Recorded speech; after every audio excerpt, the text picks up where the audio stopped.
دوستو، کیا آپ جانتے ہیں کہ قیامت کی نشانیوں میں سے ایک نشانی یعنی ایک بڑی نشانی یہ بھی ہے کہ اس دنیا میں بہت زیادہ طاقتور لوگ آئیں گے۔ کسی میں اتنی طاقت نہیں ہوگی کہ ان کا مقابلہ کر سکیں۔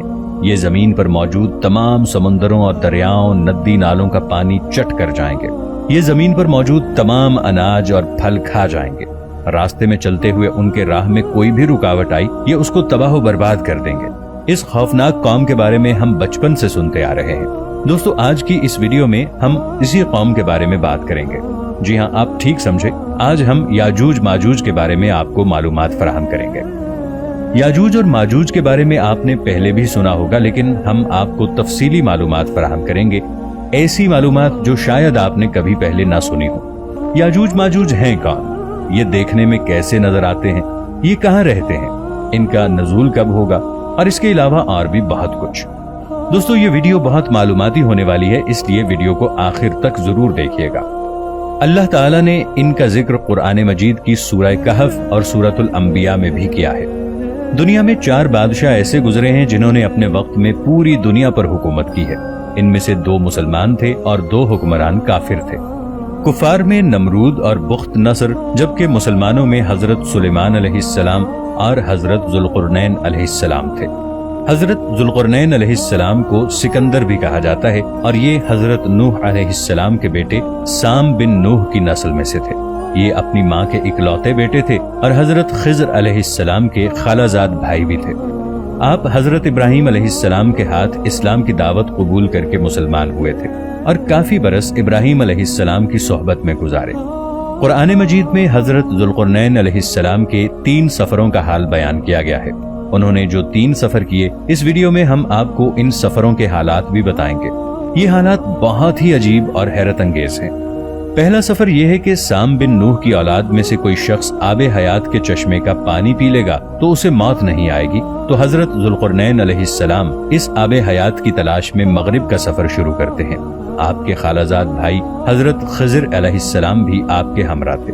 حضرت خضر علیہ السلام تو اس چشمے تک پہنچ گئے اور اس چشمے کا پانی بھی پی لیا، مگر حضرت ذوالقرنین علیہ السلام کے مقدر میں اس چشمے کا پانی نہیں تھا اور آپ کو وہ پانی نہ مل سکا۔ ایک روایت میں یہ بھی آتا ہے کہ حضرت ذوالقرنین علیہ السلام کو آب حیات مل گیا تھا، مگر جیسے ہی وہ آب حیات کے پاس پہنچے تو انہوں نے پاس ہی ایک پرندے کو دیکھا جو انتہا کا لاغر تھا۔ جب انہوں نے اس سے اس کی کمزوری کی وجہ دریافت کی تو اس نے کہا کہ میں نے آب حیات پیا تھا، میں بوڑھا تو ہو چکا ہوں لیکن مجھے موت نہیں آ رہی۔ حضرت ذوالقرنین نے اس پرندے کو جب دیکھا تو انہوں نے پانی پینے کا ارادہ ترک کر دیا۔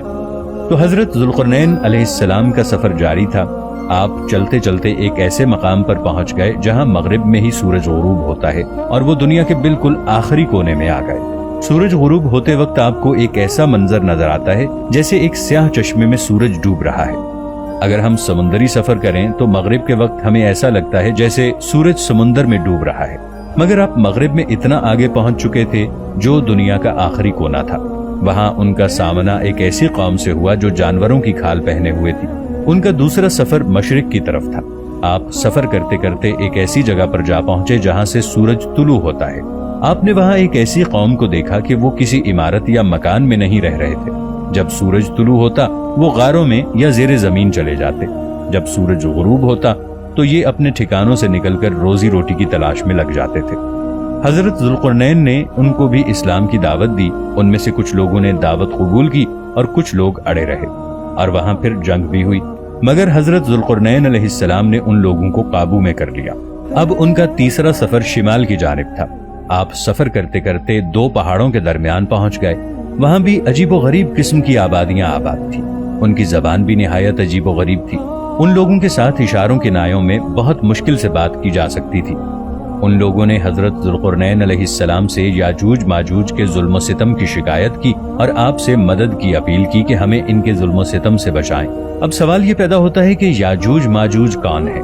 یہ 70 بلین لوگ یاجوج ماجوج ہو سکتے ہیں۔ ان کی تعداد مسلسل بڑھتی جا رہی ہے۔ جب یاجوج ماجوج دنیا میں آئیں گے، نہ جانے تب کتنے لوگ باقی ہوں گے۔ ان میں مرد بھی ہیں اور عورتیں بھی ہیں۔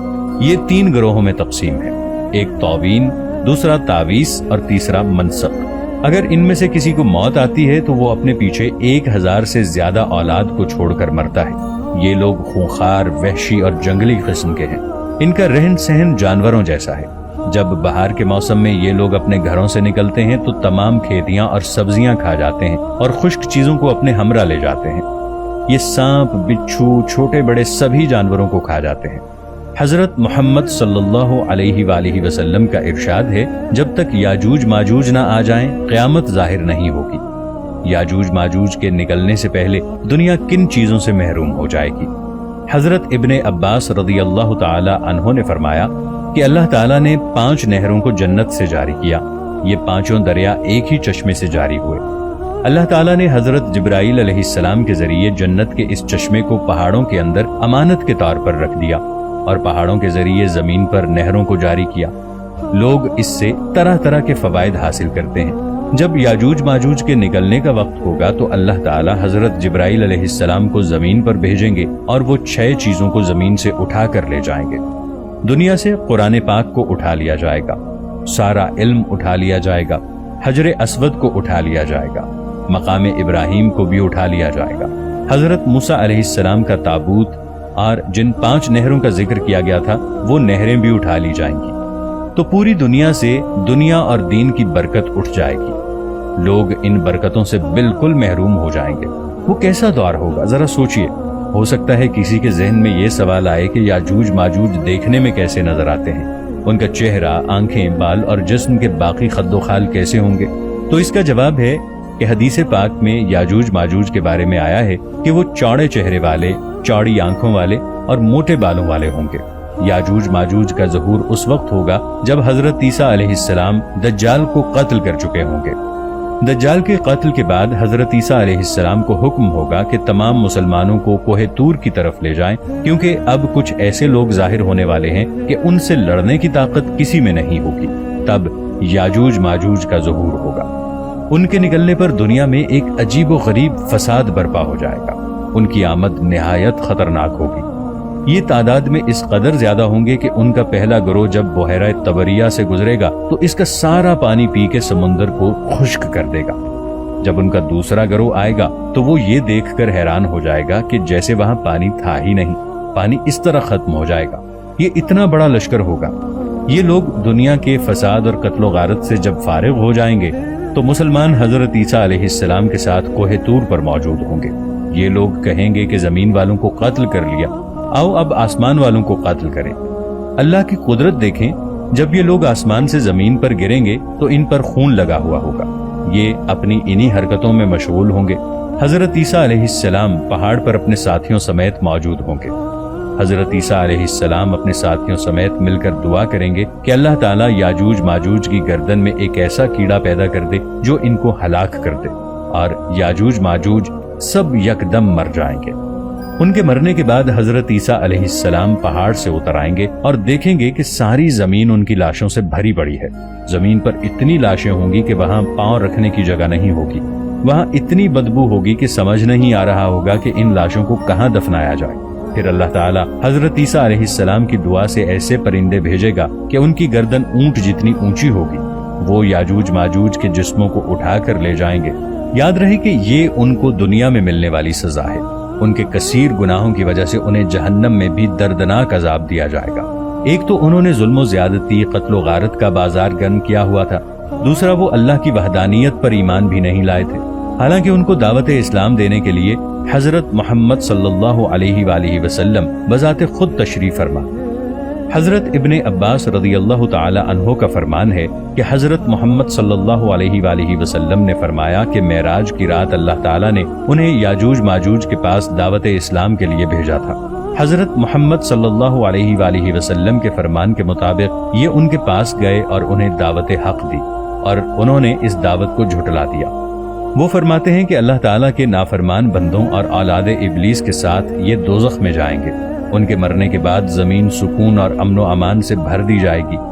اللہ کی نعمتیں اس قدر زیادہ ہوں گی کہ روایات میں آتا ہے کہ ان کے مرنے کے بعد زمین پر اتنی زیادہ بارش ہوگی کہ ساری زمین برابر ہو جائے گی، اور اس زمین کو حکم ہوگا کہ اپنی برکتیں اگل دے، اور آسمان کو حکم ہوگا اپنی برکتیں اونڈیل دے۔ برکت کا یہ عالم ہوگا کہ ایک انار کو ایک گروہ کھا سکے گا، اور دودھ میں اتنی برکت ہوگی کہ ایک اونٹنی کا دودھ پوری جماعت کے لیے کافی ہوگا، ایک گائے کا دودھ پورے قبیلے کے لیے کافی ہوگا، اور ایک بکری کا دودھ پورے خاندان کے لیے کافی ہوگا۔ گویا ہر چیز میں برکت آ جائے گی۔ یاجوج ماجوج کے واقعے سے ایک بات سمجھ میں آتی ہے کہ زمین میں قتل و غارت پھیلانے والوں کا انجام نہایت ہی برا ہوتا ہے۔